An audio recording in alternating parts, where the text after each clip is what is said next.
Assalamualaikum warahmatullahi wabarakatuh. Perkenalkan, nama saya Anggi Trinanda Harahap, NIM 19016005. Pada kesempatan kali ini, saya akan menjelaskan mengenai konsep program tahunan, konsep program semester, dan RPP. Adapun pokok bahasan yang perlu dibahas diantaranya, apa itu program tahunan, apa itu program semester, dan apa itu RPP. 1. Konsep program tahunan. Program tahunan atau PROTA adalah rencana penerapan alokasi waktu dalam 1 tahun untuk mencapai tujuan SK dan KD yang telah ditetapkan. Penerapan alokasi waktu diperlukan agar seluruh kompetensi dasar yang ada dalam kurikulum seluruhnya dapat dicapai oleh siswa. Atau dengan kata lain, PROTA adalah merupakan program umum tematik terpadu untuk setiap kelas yang dikembangkan oleh guru.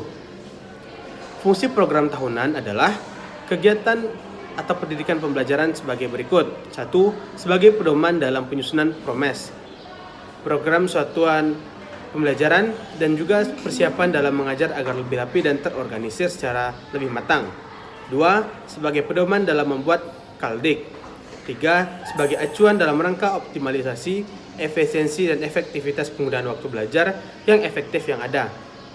Berikut adalah contoh program tahunan yang mana dalam hal ini mata pelajaran bahasa Indonesia yang disusun dalam kurun waktu 1 tahun atau 2 semester.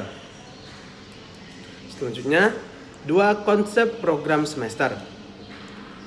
Program semester atau biasa disebut PROMES adalah rumusan kegiatan belajar mengajar untuk 1 semester yang kegiatannya dibuat berdasarkan pertimbangan alokasi waktu yang tersedia, jumlah pokok bahasan yang ada dalam semester tersebut, dan frekuensi ujian yang disesuaikan dengan kalender pendidikan. PROMES pada umumnya berisikan hal-hal sebagai berikut seperti di bawah ini. 1. Identitas satuan pendidikan, mata pelajaran, kelas, semester, tahun atau pelajaran. 2. Format isian seperti tema, subtema, pembelajaran, alokasi waktu, dan bulan yang terinci ke minggu, dan keterangan yang diisi dengan kapan pelaksanaan pembelajaran yang berlangsung. 3. Langkah penyusunan PROMES. Dalam menyusun PROMES, ada beberapa langkah yang harus dikerjakan, yaitu 1. Menginput atau memasukkan kompetensi dasar, topik, dan subtopik bahasan dalam format PROMES. 2. Menetapkan jumlah jam dan jumlah tatap muka yang per minggu untuk setiap mata pelajaran. 3. Mengalokasikan waktu sesuai kebutuhan bahasan topik pada kolom minggu dan bulan. 4. Membuat catatan atau keterangan untuk bagian-bagian yang memerlukan. Fungsi program semester dalam kegiatan pendidikan pembelajaran sebagai berikut. 1. Menyederhanakan atau memudahkan tugas seorang guru dalam pembelajaran 1 semester. 2. Sebagai pedoman atau acuan arah kegiatan dalam mencapai tujuan pembelajaran yang diprogramkan. 3. Sebagai pola dasar dalam mengatur tugas dan wewenang bagi setiap unsur yang terlibat dalam kegiatan pembelajaran. 4. Sebagai pedoman kerja bagi guru sekaligus bagi murid sebagai parameter aktivitas dalam suatu kegiatan proses pembelajaran. 6. Sebagai bahan menyusun data agar terjadi keseimbangan kerja.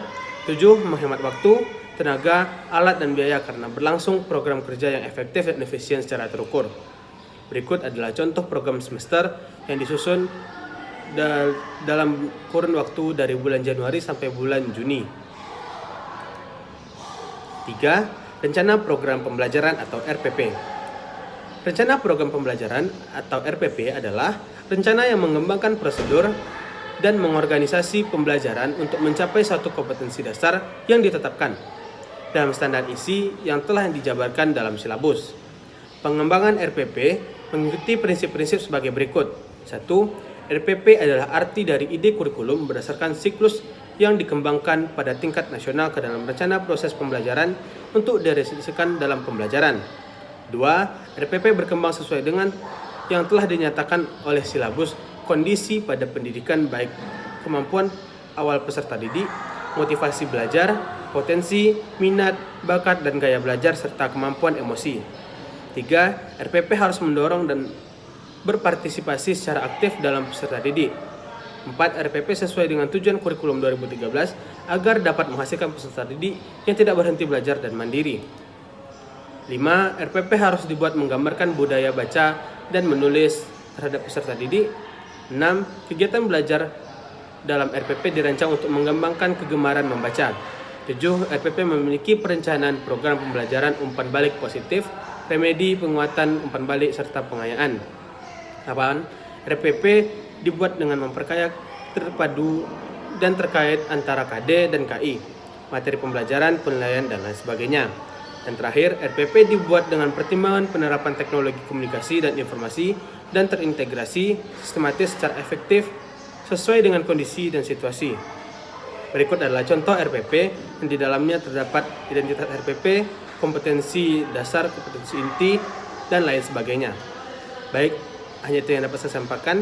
Terima kasih. Assalamualaikum warahmatullahi wabarakatuh.